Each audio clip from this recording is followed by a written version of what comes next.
So our first speaker is Rupert, who's going to be speaking to us about a janitor for Elm. So please join me in welcoming Rupert. Thank you, Rupert. I'm just going to start with a quick introduction to myself, because I think it's useful to know who someone is and what their kind of background is to understand how they think about things. And I haven't made it to any Elm Online Meetups yet either, so I haven't met any of you apart from Mario in person and one or two others, but plenty of you online. My name is Rupert Smith, and I'm 46 years old, and I live in Edinburgh, in Scotland. And I worked, in terms of my career, I worked in IT for 20 and a bit years, most of that as an IT contractor. And the first 15 years of my career I spent doing Java development. Then I kind of moved on to doing solution architecture, technical architecture stuff. Yes, I'm currently working full-time doing Elm development. I finally managed to find a job doing that. So I found out about Elm in 2016, so I was doing kind of hobby projects for about 5 years.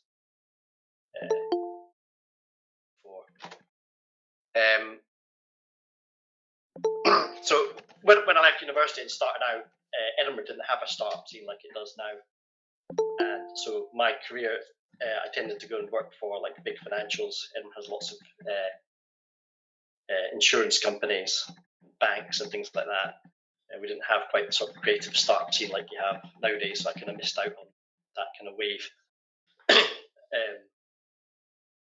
But that's been interesting as well, because I worked as a contractor, so I've been able to see inside the IT departments of a wide variety of companies, big and small, and government departments and things like that. So I kind of have a good idea of how things are kind of perceived in a more kind of corporate world. So one of the things I think about Elm is that Elm is very predictable. We don't have mutability, and we have the packaging system has semantic versioning and so on. And businesses, well, IT departments, like things to be predictable, and they like things that help them find less bugs, take less time, cost less. So Elm should really be a really good match for the commercial world. So sometimes I wonder, why is it a struggle to get Elm into a project still? Why is it not more widely adopted? And sometimes people talk about a possible Python trajectory for Elm, that it'll tick along for a number of years, and eventually it'll kind of take off. But I think we also have to remember that Python that didn't happen to Python by accident. It was a bit unusual in Python because Python's become big in data science and machine learning, which at first glance it doesn't seem a language that's ideally suited to that.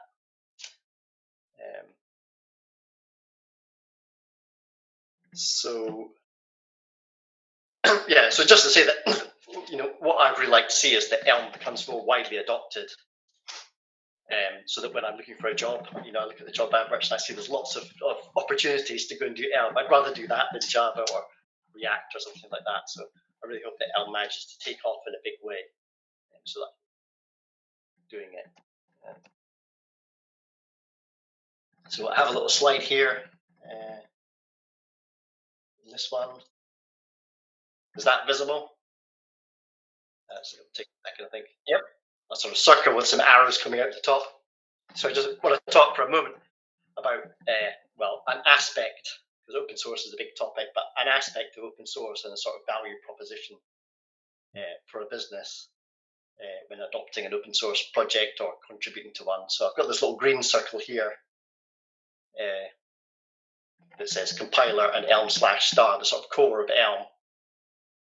And if Evan has been working on this for 10 years, I would say this is easily worth $1 million, because he could have spent those last 10 years working and getting paid maybe 100K as a software developer, instead of spending all that time devoted to Elm. And then around it, I've got this blue bit, and I've got the package side. And there's a lot more code in that side. And because that's the work of hundreds of people, I think it's probably safe to say that, if you were to recreate that from scratch, that it would take you at least 10 times as long. So I've made up a number. There's no science behind this. It's just numbers that I've made up.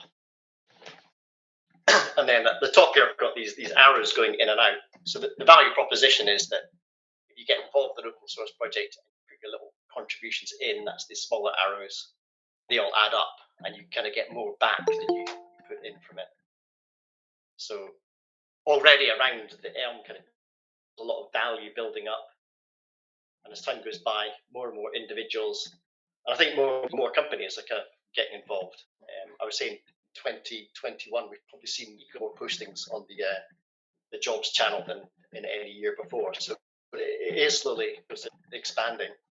But what I think is eventually there's going to be a bit of a sort of conflict between all that value and involvement that's going on all around Elm with kind of what's happening in the core. So I think some of the potential issues are sort of quite well known. Things like the fact that it's version 0.19 rather than version 1.0. Sometimes people ask, why are we getting involved in a project that's hasn't reached a stable version yet? And why are we getting involved in a project that has no roadmap? And there might be some concerns around the bus factor, and another one is the sort of perceived lack of attention that pull requests are getting, because some of them are sort of languishing there for years and never being resolved or rejected. So I'm not intending that to be a criticism of Evan, because he has explained his way of working, and that's what works for him, and that's been successful in its own way so far. And I always think that the person that knows how best to get how to get the best out of a person is that person themselves. So I don't mean it as a criticism. Just these are some of the perceptions of Elm that I've experienced coming from outside of Elm. I have had managers ask me about the 0.19 version and things like that as well. And on the bus factor, it would be very unfortunate if there was ever an accident involving a bus. But I don't think that's really the issue. If everyone was to say that he was quitting Elm, I'm sure people would pick it up and going. I think maybe the issue there is maybe the sort of lack of plurality in the kind of point of view of what's going on in the core. Because as an ecosystem kind of grows and gets larger, it takes on more and more viewpoints of it takes on the kind of viewpoints of everybody involved. So if they don't have a kind of way of influencing what's kind of going on at the core, then that might lead to some kind of frustration. So I'm going to be bold and make a prediction for the next 10 years of Elm. My prediction is that in 10 years' time, Elm will be successful and it will be widely adopted for commercial work. But I think it'll probably take a fork to get there. That's my prediction for the next 10 years. So now I'm going to tell you about Elm Janitor. So this came from a discussion on the discourse list.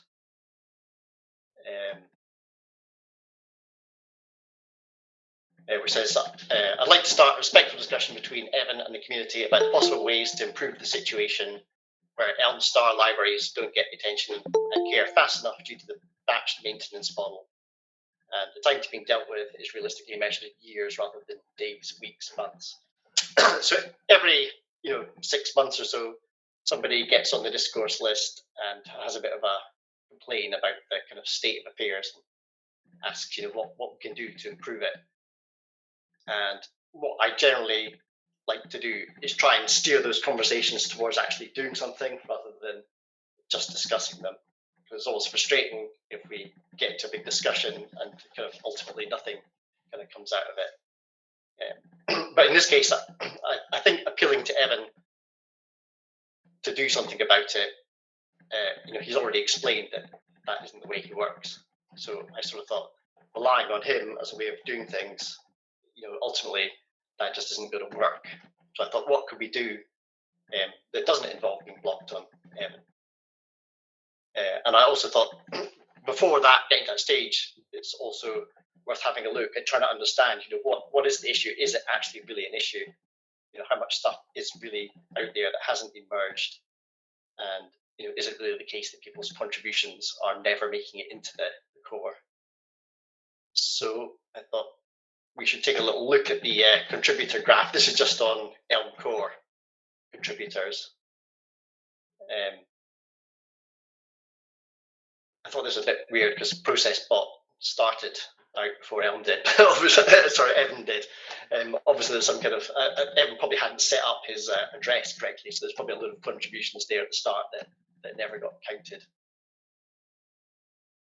But you can see that Evan's not the only contributor, particularly early on. A lot of people managed to get stuff in. So it's not a massive number of contributors, but there's certainly been a few. And then on the pull requests themselves, so this is showing the open pull requests. If I just go to the end of this list of open pull requests to look at the one that's been around for the longest, so here we've got something from 2016. I think 0.19 came out around about the middle of 2018. So from here on upwards is the kind of start of the 0.19 version era. So we've got a load of stuff, and it hasn't been merged or kind of rejected in that kind of time frame. If we look at the ones that are closed, you can see stuff from the last 3 years that has been either rejected or merged in. I think particularly around the time that 0.19 first came out, because the core was on version 1.05, so there were some point releases made to address some issues people found at the beginning. So going back to my slide here, if I zoom out a bit, I have a kind of software development life cycle drawn around here. So this outlines how you might go about making a change to an open source project. So I'm sure we're all kind of familiar with this. So to start with, you might identify the issue. Then you might make a patch and get your patch merged in. And then depending on the overall release cycle of the project, your patch might make it into a new version quite quickly, or maybe if the maintainers of the project are planning a big release coming up, it might wait for a bit to join in a bigger release. And then eventually the software get released and you could use it and benefit from it. Once you've gone around the cycle with a project once, you begin to gain confidence that you can start contributing to it and go around the cycle many times.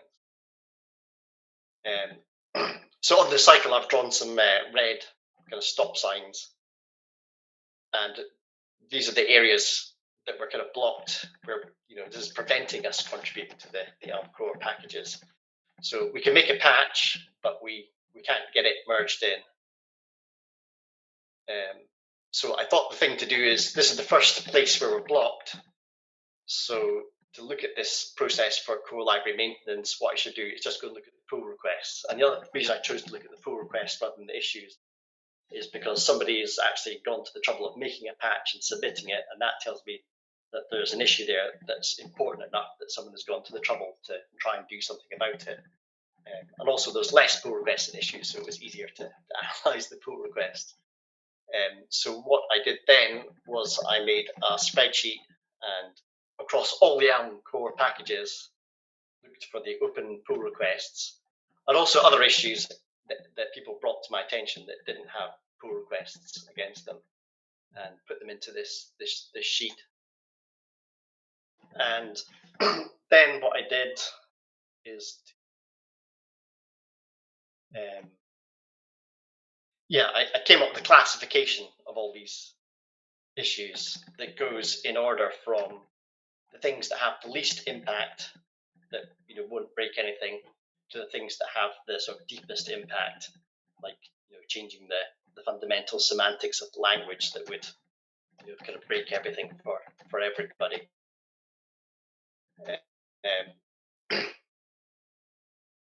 And the reason I did it that way is so that I could kind of figure out how far we could make changes to the core of Elm but without breaking anything. So the idea behind an Elm janitor is that it's not a fork of Elm, but it will make changes to the core of Elm. But like a janitor just does the cleaning and the maintenance work, rather than decides the strategic direction of a business or something like that. The janitor is just there to do the mundane day-to-day stuff. Also forgot to mention that the name Elm Janitor came from a discussion on the Slack. Somebody said, I can't remember who it was, but said, does anybody ever think that what Elm really needs is a janitor?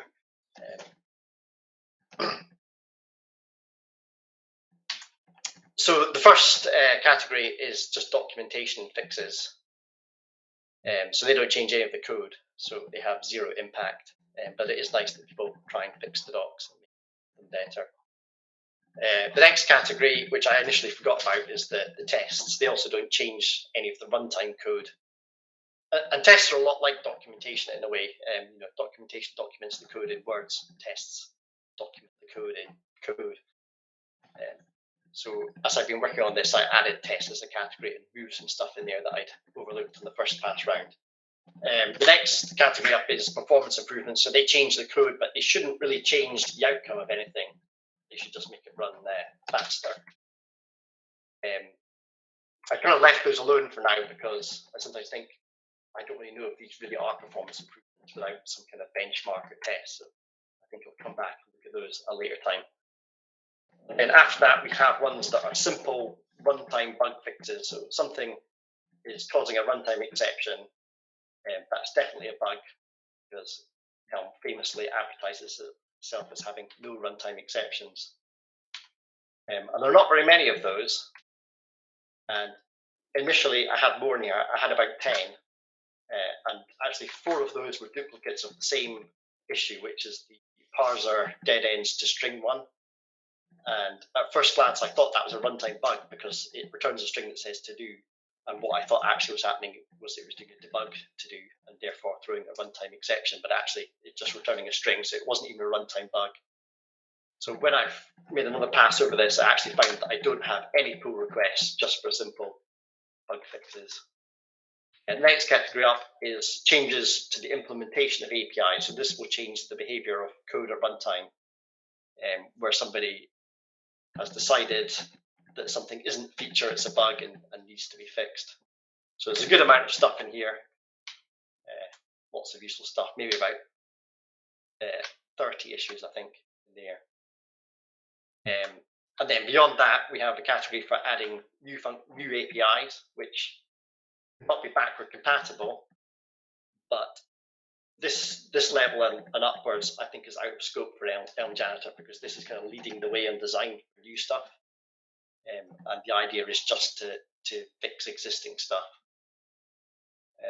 So the name Elm Janitor would no longer be appropriate, at this level and beyond. So I think if Elm Janitor fixed up to this point and got everything done and there was nothing new to do, and people who got involved with it decided they want to continue on, it would probably at that point be appropriate to rename the project to something else from Elm Janitor. And at that point, it would actually be a fork. But what's interesting about this category is if you added some new stuff, it would still be backwards compatible as long as you're only adding new APIs and not breaking existing ones. But if code came to rely on that new stuff, then the code would not be able to go back to the system. And then after that, we have breaking changes to APIs, and then changes to the actual language semantics. So something a bit funky we can do in Elm is we can take an integer and raise it to a fractional power. Is that right? Or is it a negative? Raise it to a negative power. And the compiler thinks the result is an integer, but you actually, if you raise 2 to the -1, you get 0.5 as an integer. That's really at the semantic level of the language that needs to be addressed. And then the compiler stuff didn't really fit so well into my categorization. So I have that down here. The conclusions that I drew from that is that, there is stuff in the pull request which has hung around for a long time and has not been addressed, but there isn't a massive amount of stuff. So that says that the quality of what is there is already very high. There is an alternative hypothesis, and that is that people submitted some pull requests and they didn't get merged in, so they just got fed up with it and didn't bother to submit any more. So if we start making some movement with this, maybe people will be encouraged, and there'll be able to be another wave of issues and pull requests to get created as a result of that, to also be analysed and brought into this project.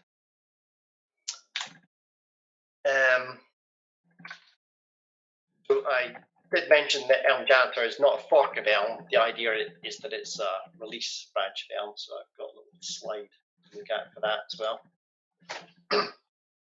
So here's some project you're working on. You have the master branch, using lots of research and development. The business you're working for says, we need to make some money, let's ship it. So you create a version 1 and you ship it to your customers. But meanwhile, the research and development continues on. And then, of course, it doesn't matter how much user research you've done, how good your UX team is.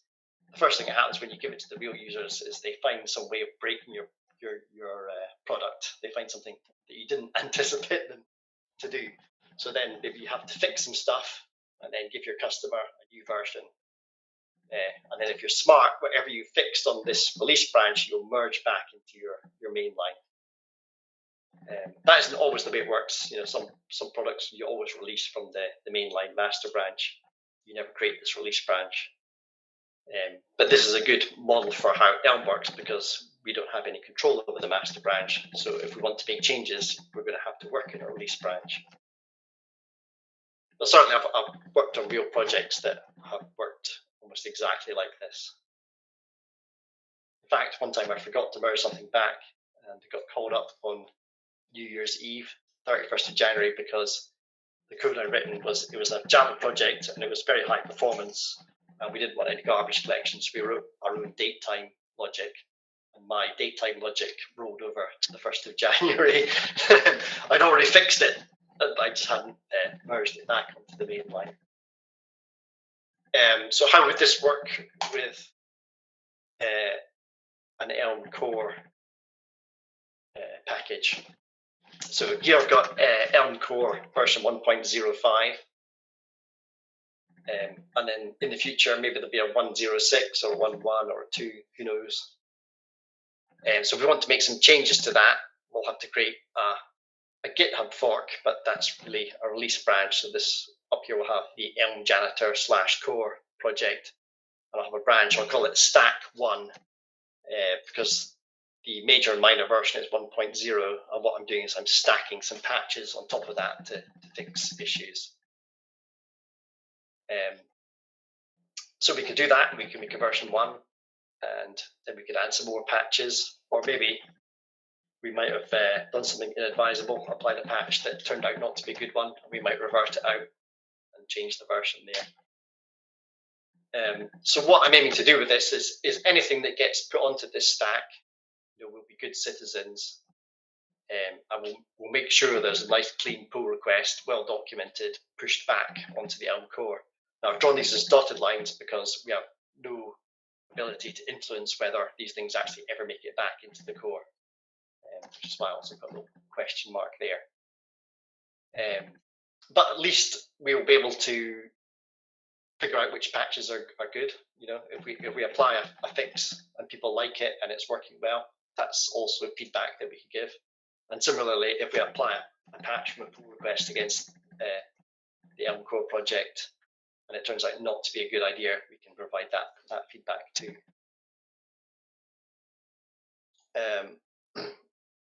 So the difficulty is that we don't have any kind of process that's recorded anywhere that we engage with in order to get our changes to the Elm core. So my thinking is, let's have a process for doing that and just make it as simple as possible. So if I skip ahead to the next one, so here's my process, and the idea is that this process is open to absolutely anybody who cares to take part in it. So the way it would work is you'd make an issue or a pull request, and then you would report it on the Discord server in the Elm Janitor channel. And the guarantee that I'm making is that we'll classify it according to my levels, from documentation up to language semantics. So when I say we will classify it, it doesn't have to be me. Anybody on the channel could get involved in doing that. But I'll do it if nobody else does it to keep things moving. And then if we classify it at level 4 or lower, we'll aim to merge it in. So I don't know exactly how we'll decide whether or not something should be merged in, but the bias will always be towards, people are probably going to give us good patches that are sensible, and we should try and merge them in, unless somebody thinks it's a really bad idea. There's a consensus against it. But as I already mentioned, we can make mistakes too. We could merge stuff in that turns out not to be such a good idea in the long run, and then we can take it out again. It doesn't have to be perfect. So to kind of summarize what Elm Janitor is about, I've just written a kind of set of sort of statements here. So the aim is to do maintenance work on Elm, but to not be blocked on the beneficial dictator for life. Be a good citizen of Elm and contribute everything back to make a tidy job of doing that. And to have something that's open to everybody, and also prefer getting people involved rather than working as fast as possible. And also to keep the conversation open, so if we're recording it in the Discord channel, anybody can see the whole conversation at any time. And everything that I've done on it, I've posted in the, initially in the discourse list, but now on the Discord service, so there's no sort of private conversations going on you can't get involved in. And we've all heard the maxim, go fast and break things. So I think the maxim for this would be go slow, respect what already exists, and try and involve people in it. Thank you for listening. Great. Please join me in thanking Rupert for his talk. Thank you so much, Rupert. Thank you. So we'll dive into questions. I believe, Andrea, you had your hand up. Hi, I did. Yes. Hello, everybody. This is my first meetup. Yay! So I'm just curious about Elm, and I'm still learning with Elm in action. I'm not a professional developer, so probably I'm not the best in the best position to question or But I'm curious. So I want to ask you one thing about the janitor. It's interesting as an idea to want to bring forward a project, but how is this compatible with Evan philosophy, basically, which is, he has explained many times in talks about what is success and why we do things we do, and we don't do many releases, etc. And that's one aspect I'm curious to understand about the janitor. And the other one is, while it's true that there are many, possibly too many, merge requests that are not even considered, and probably this has spawned the whole idea of janitor. I want to ask you, while I was learning LUI, I found a bug, and I fixed it, and I opened an issue on LUI, and then I realized that basically it's kind of abandoned a file. Sorry, I can't say the word. It's basically that. But the point is, when I opened this fix, I realized that it solved 3 different merge requests that were absolutely wrong, and possibly by chance they were not merged. So how's the quality assurance? Is it more important to declutter the queue or make things right? If it makes sense. Yeah. Well, I think on the first one, the idea is, my thinking is there can be more than one point of view. So Evan's point of view is correct, but as the Elm ecosystem is expanding, it's incorporating more individuals, businesses, and their point of views. If they're going to engage with it and Elm's going to grow, then their points of view kind of need to somehow get incorporated into the overall system. So that's why I said Evan's not wrong. It's not a criticism of his way of doing things, but I also think his viewpoint is a little bit kind of eccentric. Well, I believe it's a different philosophy, which is the whole point of him not releasing the project on the open wide yet, and many people are criticizing for this. But I'm just a nobody. I personally share his view. Nobody's a nobody, but I would say at one point I was paid by JP Morgan to work on an Apache open source project, which was fantastic. At the time, I was so excited that I managed to get this job where they were going to pay me just to work on open source. And the way Apache projects work is you initially join the incubator, and then if that's successful, you can become a top-level project. To become a top-level project, you have to have three independent, not individuals, three independent organizations contributing to a project. So to get to the top level, we had Red Hat, Informatica, and JP Morgan, all the contributors. So they automatically ensure that Apache top-level projects have a sort of very healthy plurality. They solve the bus factor problem before they go top level. So I think that's something that a business looking to adopt Elm would look at and potentially see as an issue, as a risk for them. So I think to get Elm to be more widely adopted, that has to be solved somehow, and we can't just say Evan must solve it because he has his own way of working, and that's not on his radar. Just like I don't get out of bed in the morning. I look what the internet is telling me what to do. If I'm working on an open source project in my own time, then I decide it's my time. I would expect him to behave in exactly the same way. Yeah. Sorry, I don't want to monopolize the conversation. One last comment. It is true that a single person cannot bring it forward forever. But possibly, is it too soon for something like this for Elm? Like, I'm sure one day it will be 1.0 or 0.50 or something. It will be, here, this is my baby. It's open for everybody. You're welcome to contribute everything you want. Possibly, that's my understanding. Possibly too soon for something like this. Like, if a business has to condition the nature of the project just because they want to adopt it, I don't see that's a good idea.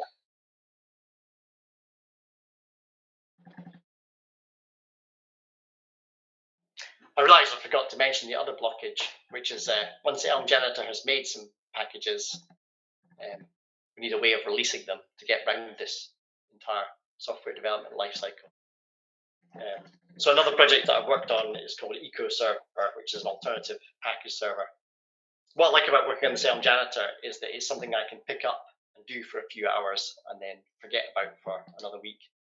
The EcoServer, I was kind of working on that full time in my spare time for a couple of months to get it to the point where it is. It's very time consuming. So that project is currently stalled, and I have to get back to it at some point. But in the meantime, somebody else might think of another way of distributing these packages with fixes in them. So maybe just to tie off Andrea's question before we move on to some other questions, probably important to note an aspect of this is not intentionally trying to apply pressure or leverage against Evan by this process, right, Rupert? I think we've discussed this in the past. So the goal of this is to unblock ourselves and document well and do the things that we can do, but not necessarily to be applying pressure to Evan. And I think Evan's also said numerous times that if it does come to a fork and someone wants to take that effort, that's something that people can do, right? Like, code is open source licensed, and that's always an option. But yeah, it's a fair point, Andrea, but a very complicated answer on whether something should or shouldn't be done. So I think in this case, Rupert's aiming to do what he can in his realm, right? I think something else that could happen is somebody could have an issue with that core package. Let's say Elm browser its application is kind of broken because it puts the Elm in the top level of the DOM, and if you have browser plugins, it breaks. So for some people, that's an issue. So somebody could go off and fix it themselves and have their own private fork. But why not gather those patches back together and share them so to get this kind of virtuous cycle where we're all chipping in a little contribution and getting more out of it. So that's what I'm trying to kind of coordinate and enable to happen. Okay. No need to apologize, Andrea. That's great. I just want to move on to some other questions. So let's get some other aspects going. So James, I think you had your hands up first. Yeah, Mario, I just wonder if you had any comments on this, because Lambdera is, in the sense, a fork of Elm, and so you've had quite a bit of experience in this. Yeah, absolutely. I mean, Lambdera is not, in a sense, a fork of Elm. Lambdera is literally a fork of Elm. It's just not an open source fork. And I intentionally, 50% of the reason I kept it closed source was specifically for this reason. I spoke with Evan about it. I didn't want to create pressure or additional pressure against the Elm project, and it was never my intention to fork semantically. Lambdera always wants to be backwards compatible. So Rupert and I met mid-COVID.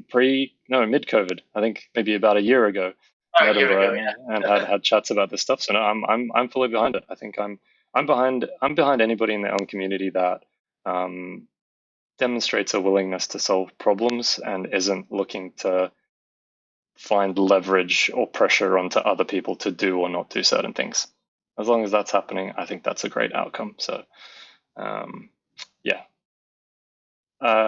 Shall we go then to Martin? You've got your hand up. My question is, so if we make some fix to the compiler and that gets added to our feature branch, then is there like a binary that gets generated so people can download the new compiler, or can no one use that fix until Evan merges it?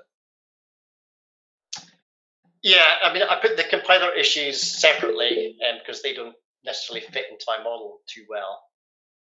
But I think in some ways a compiler fork is more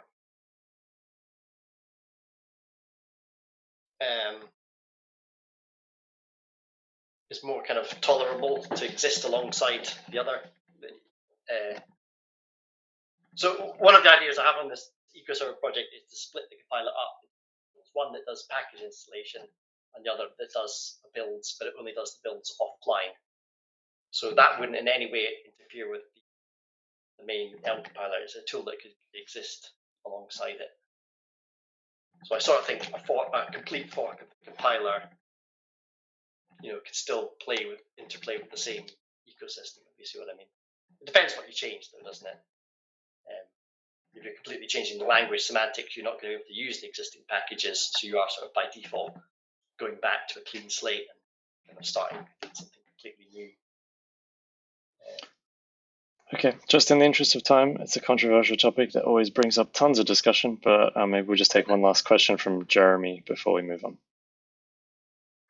Thanks. I was just going to speak in favor of open source forks generally. They've moved GCC forked to EGCS. It improved GCC enormously when they remerged.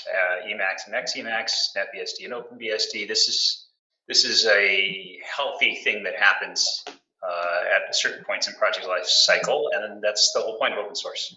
So go, awesome. I think Rupert's specifically not putting his hand up to maintain an official Elm fork at this stage, so let's not lump that on him. But I think that there's these should also stuff. say if somebody says, "Who is the Elm janitor?" and you say it's me, then I've failed, because it's not me as an individual that's the janitor. Anyone who wants to take part can just join the Discord channel, and then you are the Elm janitor. And I'd also be quite happy to give anybody commit mics to the repository to do the actual work. Perfect. Well, I think that's a perfect point to wrap this up. So please, would you join me once again in thanking Rupert for his talk? Thank you so much, Rupert.